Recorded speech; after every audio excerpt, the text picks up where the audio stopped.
Huwag mo sabihing malakas ka. Huwag mo sabihing marami kang tawan. At huwag mo rin sabihing marami kang salapi. Pare-pareho lang tayo. Isang bala ka.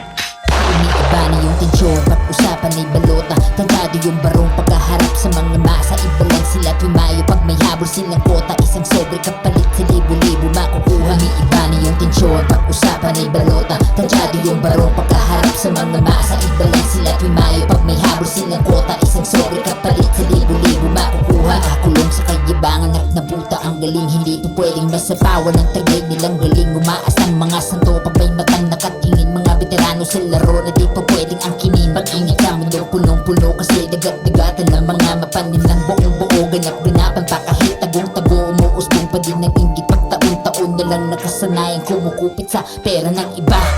Sila lang din palong-palo kumabisa sa dapat nila banggitin. Makuha dapat ang loob ng mga tagapakinig na maguhitan ng pangalan sa gusto nilang maging. Hiniwa ng karaniwan sa palas ng silanganan. Tayo-tayo din naman dito may mga kasalanan. Sana ay mabatid nyo mga sinulat ko na liham na sa gawing maliwanagan ng bulagong kababayan. Iba na yung tensyon, pag-usapan ay balota. Tansyado yung barong pagkaharap sa mga masa. Iba lang sila tumayo pag may habol silang kota. Isang sobre kapalit sa libo-libo makukuha. Umiiba na yung tensyon, pag-usapan ay balota. Tansyado yung barong pagkaharap sa mga masa. Iba lang sila tumayo pag may habol silang kota. Isang sobre kapalit sa libo-libo makukuha. May mga bagong pakulo para masabing maiba. Larong-lalong lumalago lang yung sarili nyong kung saligmaan. Laging magtuwang binulag ang mga mata. Mga dunong-dunongan para hindi mahalata. Palamuti lang ang mga ngiting nakita sa mukha. Mga nagpapakatanga para sa kaunting barya. Habang mga nakaupo sila lang yung tumataba. Tapos lahat magtataka bakit laging nasa baba. Laging kulelat ang Pinas kung usapan ay batas. Pagkat pahirapan pumasok ang partido sa labas. At depende sa ambag mo at bigay mo na bigas. Depende kung makakatulong ka din sa kanila pag-angat. Kaya gising Pilipinas,